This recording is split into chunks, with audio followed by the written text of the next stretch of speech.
It is a judgment that could stop the BBI train dead in its tracks. What am I talking about? We'll get to that in a little bit with Kennedy Mureithi. First of all, let me introduce myself. My name is Olive Burrows, and you're watching NTV at 1 this afternoon. And now, this Thursday, the courts will rule on the legality of the BBI process, answering 217 petitions lodged before it. And as I said, it will either drown the excitement of the process or give it a green light. A 5-judge bench led by Professor Joel Ngugi will be delivering the verdict with one question top on their minds, that is the legality of the process. Among those who put up petitions are the famous, or is it infamous, economist David Ndii. Our senior political affairs reporter Kennedy Mureithi is on that story as always. Kennedy, there is a lot of anticipation, a lot of expectation. The judges were asked to consider the spirit of the times. You know, what will this mean for the BBI train? Well, a very good afternoon to you, Olive. And as you say that it is a ruling that most of the promoters of the BBI are really looking forward to this afternoon, as it might actually stop them on their tracks.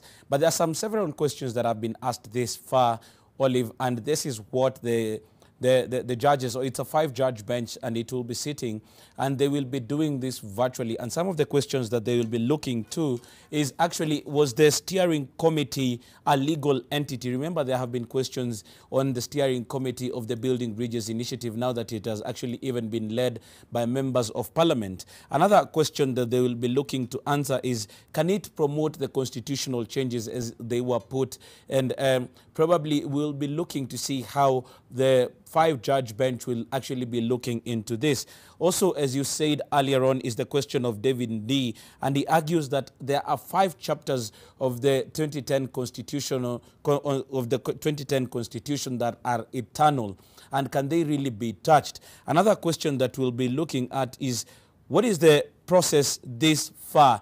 Has it been constitutional? Has there anything been looked or sidelined in the formation of this constitutional process this far until last week, when both houses of parliament were able to pass it? The other question is the process actually a popular initiative? And this question has even reared itself in parliament, whereby they even said that the constitutionality of this particular matter cannot be from a popular initiative, as it is a product of the 2 principles, that is President Uhuru Kenyatta and Raila Odinga. So this question has to be answered by this 5-judge bench. Also, was there a legal framework when they started collecting signatures? Remember, in the signature collection, there were questions that were bound whether we do have a referendum bill, and if there was a referendum law. And this question was actually asked at that particular time. And it is a question that also one of the petitioners in the 17 petitions will be seeking to get an answer from the 5-judge bench on whether a referendum law is important when it comes to the question of constitutionality and collection of signatures. Another matter is, can the state use public resources when campaigning for this particular BBI bill? It is a question that has actually come out so much, with the proponents of this particular process being questioned on where they are getting the resources, and are they using the resources from the public coffers. Another question, Olive, and this is one of the most important, is the creation of the 70 new constituencies.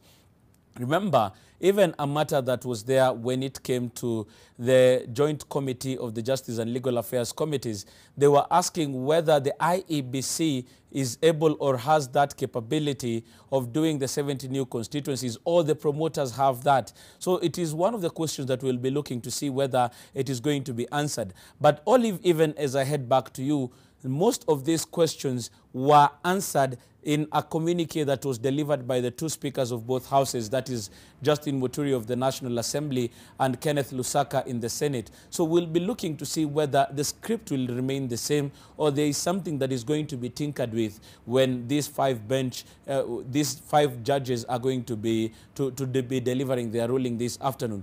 If they do touch on anything, probably it might change even on the course of this particular one. But we can only wait to see from 2 o'clock when they'll be delivering it at 2 and virtually. Back to you, Olive. All right, thank you, Kennedy. And I have to say, I am looking forward to what the courts have to say as to whether the BBI is indeed a popular initiative or was formulated to serve the interests of a few.